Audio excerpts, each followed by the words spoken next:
Selamat datang di Lingkunganku, platform yang membahas isu lingkungan di Indonesia. Video kita kali ini adalah bagian 2 dari pembahasan tentang TPS 3R atau tempat pengolahan sampah dengan prinsip reduce, reuse, dan recycle. Kalau teman-teman belum menyimak bagian pertamanya, linknya bisa ditemukan di description box di bawah ini. Seperti yang teman-teman mungkin masih ingat, video pertama tentang TPS 3R cukup panjang. Lingkunganku membedah kasus TPS 3R yang mangkrak dengan berbagai alasannya. Di video bagian 2 ini, kita akan memberikan rangkuman dan saran untuk pemerintah dan masyarakat tentang TPS 3R ini. 1. KPUPR dan DLH harus melengkapi guideline untuk memilih lokasi, cara koordinasi dengan perangkat desa atau masyarakat, cara membangun fasilitas, dan cara mengelola TPS 3R. Dalam guideline saat ini, yang diatur secara terperinci justru hal yang bersifat teknis, seperti ukuran bak kompos, jenis kendaraan pengangkut sampah, dan lain-lain. Sedangkan informasi penting tentang cara pemilihan lahan, cara koordinasi untuk pembentukan dan pelatihan KSM, dan pengelolaan jangka panjangnya justru tidak ada. Hal ini sebenarnya yang berpotensi menjadi masalah besar. Menurut lingkunganku, informasi tentang ukuran bak komposnya atau alat angkutnya beroda berapa sebenarnya tidak terlalu penting. Tapi masyarakat perlu tahu bagaimana cara pendanaannya, cara membentuk KSM hingga cara mengelola TPS 3R itu dengan sumber dana operasionalnya. Intinya, yang aspek penting sebaiknya tertuang dalam guideline, bukan justru aspek yang tidak begitu penting. Hal ini harus dilengkapi. 2.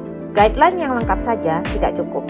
Sebaiknya rencana pembangunan TPS 3R seharusnya otomatis satu paket dengan pelatihan pengelolaannya juga.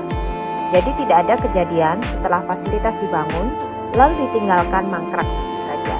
Kalau perlu, TPS 3R sebaiknya dikelola oleh pemerintah dulu, lalu dialihkan ke KSM. Jadi, pemerintah bisa menunjukkan secara nyata bahwa TPS 3R tersebut memungkinkan untuk dikelola secara mandiri tanpa ada bantuan dari pemerintah.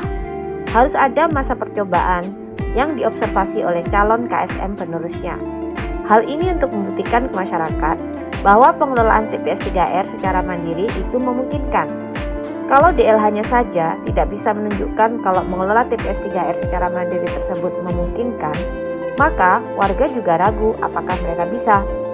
Terutama dengan ekspektasi DLH seperti biaya operasional TPS 3R termasuk gaji karyawannya, bisa ditutup dengan menjual maggot, kompos, dan sampah daur ulangnya. Hal ini harus dibuktikan dengan masa percobaan yang ditunjukkan oleh DLH sendiri. Lalu, perlu modal skala besar juga. Jika semua TPS 3R berjalan aktif, apakah tidak akan ada kelebihan supply dan tidak cukup demand akan maggot, kompos, dan sampah daur ulang yang dapat mempengaruhi pemasukan TPS 3R dan pembiayaan operasionalnya?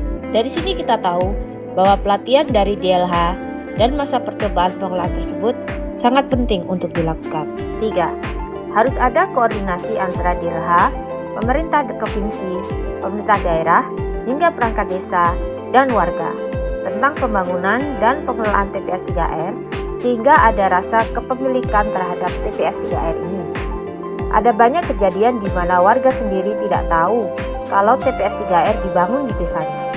Ketika mereka tidak dilibatkan dalam proyek ini, bagaimana bisa ada rasa memiliki dan ikut bertanggung jawab atas berjalannya TPS 3R tersebut?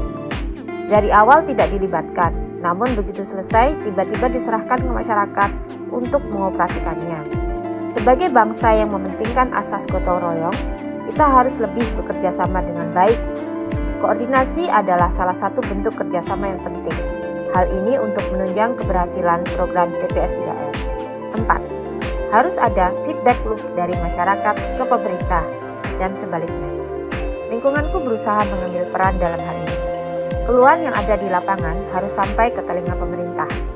Karena jika tidak ada sarana untuk menyampaikan keluhan permasalahan di lapangan, pemerintah tidak tahu kalau masalah tersebut ada dan tidak ada kesempatan untuk memperbaikinya. Seperti halnya ketika jelas-jelas membutuhkan pengangkutan sampah oleh DLH atau perlu dibangunkan toilet di TPS 3R, tapi perangkat desanya tidak berani menyampaikan hal tersebut kepada dinas terkait. Di sini, feedback loop terputus dan berpotensi membuat TPS 3R mangkrak karena tidak ada solusi dari masalah yang ada, hanya saling tunggu saja. Itu tadi 4 hal yang lingkunganku simpulkan dari masalah TPS 3R. Kami berusaha untuk mengangkat isu tentang TPS 3R ini secara komprehensif hingga tidak ada yang ketinggalan. Karena menurut kami, TPS 3R ini konsepnya bagus, jadi sayang sekali jika banyak yang tidak berjalan alias mangkrak. Tapi, kalau sobat lingkunganku ada usul yang lain juga, tolong kabari kami ya. Tulis usul kalian di kolom komentar. Di video berikutnya, kita akan fokus tentang masalah bank sampah, pemulung, dan pengepul. Jangan lupa follow sosmed lingkunganku ya, agar kalian gak ketinggalan isunya. Sampai jumpa.